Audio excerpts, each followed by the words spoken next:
Hello guys, welcome back to our channel Kurighar blogs. আবার চলে এসেছি একটা নতুন গল্পের সাথে। কেমন আছো সবাই? আমরা তো বিন্দাস আছি। অনেক ব্যস্ততা, অনেক চিন্তা ভাবনা, কাজ কর্মের মধ্যে দিয়ে দিন পার হচ্ছে। এখন আমরা ছোট হাতি করে বেহালার বাড়ি চলে এসেছি। এই যে ভাই আছে, রাজীব দা আছে, বর্মশাই, আমি সবাই মিলে এই ঘরের জিনিসপত্রগুলো নিয়ে ওই নতুন বাড়িতে যাব, যেখানে রং করা হয়েছে। ওই বাড়িতে আজকে থেকেই থাকা শুরু করব না, জাস্ট জিনিসপত্রগুলো নিয়ে ওখানে রাখবো। এই ঘরে যদি এখনও জিনিসপত্রগুলো রেখে দিই তাহলে ভাড়া দিতে হবে এক্সট্রা একটা।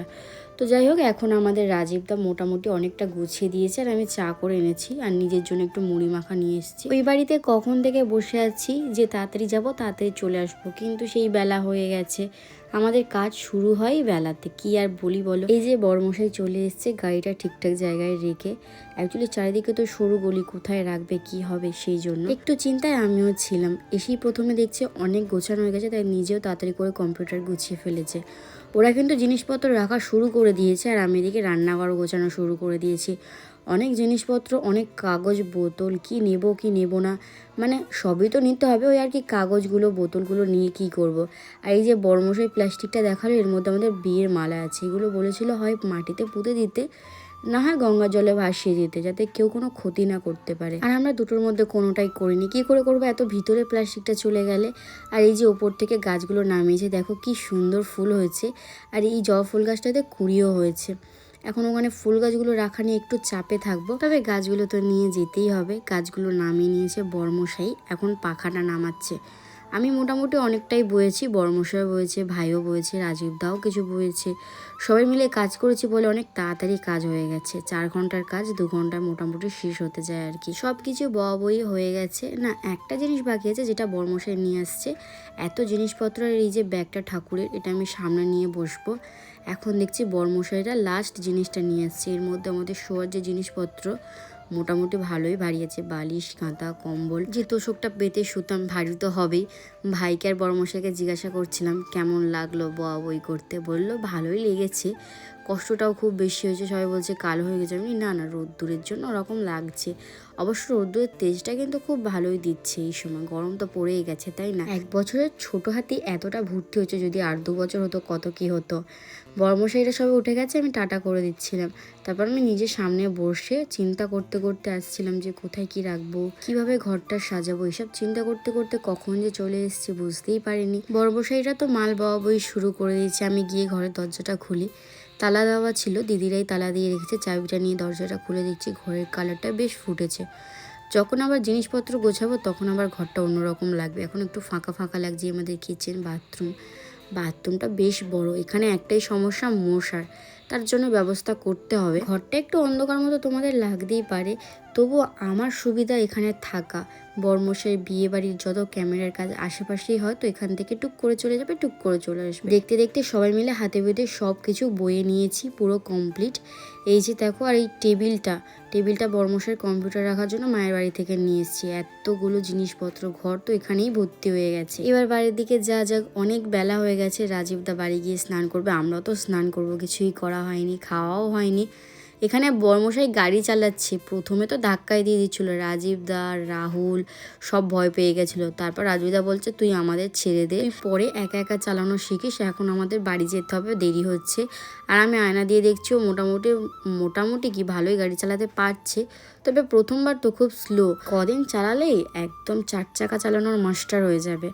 বাড়ির কাছে চলে এসেছি, এটা আমাদের নতুন হাট। আর এখানে তো প্রচুর ভিড় দেখতে পাচ্ছি। আর সূর্যটা দেখলাম লাল টকটক করছে, বিকেলই হয়ে গেল। এইবার স্নান করলেই ঠান্ডা লাগবে। এই যে স্নান করে খাওয়া দাওয়া করে নিয়েছি, খুব জোর খিদে পেয়েছিল বিশ্বাস করো।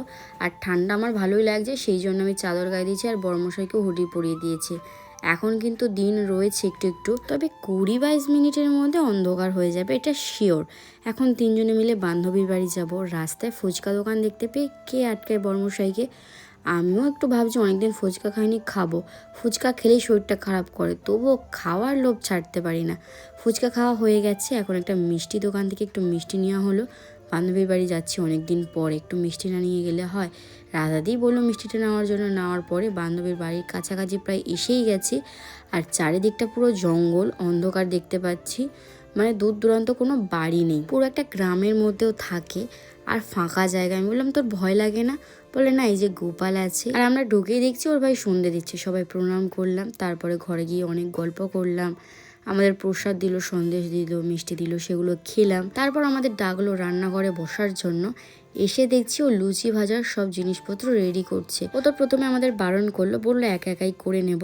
আমি বললাম একা একা তো আমাদের জন্য আলুর দম করলি, আবার লুচি ভাজবি দাঁড়িয়ে দাঁড়িয়ে, কত কষ্ট করবি একা বলতো সারাদিন। আর ওর মা তো সারাদিন বাজার ঘাট করে, ওর বাবা তো বাড়ি থাকে না, সকাল থেকে ও সারাদিন অনেক খাটাখাটুনি করে, আবার আমাদের জন্য এত খাটাখাটুনি করবে। তাছাড়াও এখন ব্যাচেলার, আমি এখন গিন্নি, লুচি ভাজা বেলা আমাদের কাছে হাতিয়ার ঘোড়া। আমরা তো ভালো ভাজতেও পারি, বেলতেও পারি, মানে বর্মশাই ভালো ভাজে, আমি বেলি, আবার ও ভালো বেলতে পারে না, আমি ভালো ভাজতে পারি না। যাই হোক, গল্প করতে করতে লুচিটা কিন্তু বেশ ব্যাঙের মতো ফুলেছে, কখন যে সময় কেটেছে বুঝতেই পারি না। সঙ্গীতা আমাদের জন্য আলুর দম থালায় তুলে দিয়েছে। এবার লুচিটা তুলতেই যাচ্ছিলো, আমি তাড়াতাড়ি করে সবার পাতে তুলে দিলাম। দুজনে মিলে করলে তো তাড়াতাড়ি হয়, তাই না? সবাইকে 4টে করে লুচি দিয়েছি। এদের আবার লুচি খেতে বেশ ভালো লাগে, আমারও ভালো লাগে, তবে বেশি খেতে পারি না। খাওয়া দাওয়া গল্প করতে করতে অনেক রাত হয়ে গেছে। সঙ্গীতাকে টাটা বলে আমরা এবার বাড়ির দিকে যাব। এদিকে বরমশাই দেখো পুরো মুড়ি দিয়ে দিয়েছে, কারণ এদিকে এত ঠান্ডা।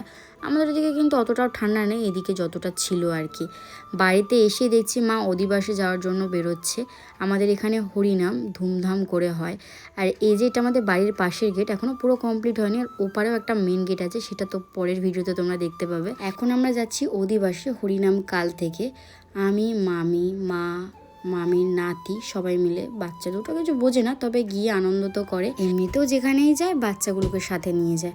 আর এই যে প্যান্ডেলটা, এখানে 3 দিন হরিনাম হবে আর খাওয়ানোও হবে। পাড়ার লোক তো খাওয়া দাওয়া করতে পারবেই, প্লাস বাইরের লোক এসেও খাওয়া দাওয়া করতে পারে। গল্প করতে করতে অনেকদিন পাড়ার ভিতরে এলাম, আর দেখতে দেখতে হরি সবার মধ্যেও চলে এসেছি। মোটামুটি ভালোই ভিড় হয়েছে। আর একটা মেয়ে দেখছি গোপালও নিয়ে যাচ্ছে। এই যে অধিবাসের দিন অনেকে গোপাল দিয়ে যায়, অনেকে সখী দিয়ে যায়। অবশ্য আগে থেকে তাদের মানত করাই থাকে, বাচ্চা হওয়ার পরে সেগুলো দিয়ে যায়, বাজনা বাজিয়ে, কেউ শাঁখজাই বাজিয়ে, অনেকে অনেক রকমভাবে। এই হচ্ছে আমাদের কৃষ্ণ ঠাকুর। আর এই বৌদিটার কাছে আমি আইব্রো করতে যাব, একটু পরে যাব, কারণ বৌদি কিছুক্ষণ এখানে থাকবে, আমিও অবশ্য থাকবো, মা আছে। সেই সব দিয়ে থাকতে পারবো না, সকাল থেকে অনেক কাজবাজ করছি, শরীর ক্লান্ত হয়ে পড়েছে। মেন যে পুজোটা শুরু হয় সেটা তো 12টার পরেই হয়। এখন শুধু ঠাকুরকে সাজানো হচ্ছে, আর সাথে যে গোপাল সখীগুলো দিয়ে যাচ্ছে সেগুলো ঠাকুরের উপরে সামসেট করা যায়, সেখানে সুন্দর করে গুছিয়ে রাখছে। দেখতে দেখতে আবারও একজন গোপাল আর একজন সখী নিয়ে চলে এলো। পিছনে অনেকে বাজাচ্ছে শাঁখ, ঝাই, ঘন্টা, কত রকমের মানুষজন। দেখতে কিন্তু বেশ ভালোই লাগে, আমার তো দারুণ লাগছিল। আর একজনও গোপাল নিয়ে চলে এসছে। বাহ, একসাথে দুটো গোপাল, একটা সখী। পিছনে দেখছি আরও লোক আসছে। যাই বলো, দেখতে কিন্তু বেশ লাগে। এখানে দুটো লাঠি নিয়ে কি করছে? ও, এই দুটো হলো ধূপ, আর ওই যে বড় লাল মতো ওটা হচ্ছে মোমবাতি। এইগুলো জ্বলবে। এই মোমবাতিটা একবার জ্বালালে নেভানো হবে না। এই বড় মোমবাতি আমি শুধু হরিসভাতেই দেখেছি। আর তার মধ্যে এদিকে শুরু হয়ে গেছে বস্ত্র বিতরণ। যারা যারা মন্দিরের সাথে যুক্ত, যারা সকাল বিকেল পুজো করে, মন্দিরের কাজকর্ম করে, মেয়েদের দেওয়া হচ্ছে শাড়ি, ছেলেদের ধুতি পাঞ্জাবি, এগুলো দেওয়া হচ্ছে।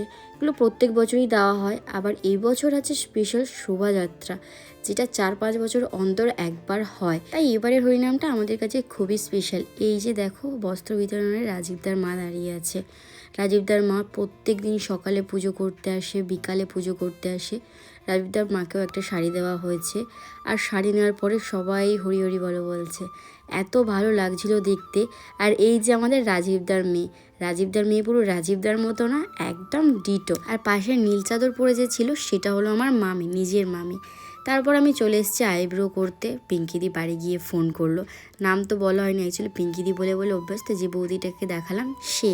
আর এখন আবার চলে এসেছি হরিসভার মধ্যে। দেখতে পাচ্ছি এদিকের গেটটা বেশ সুন্দর সাজিয়েছে।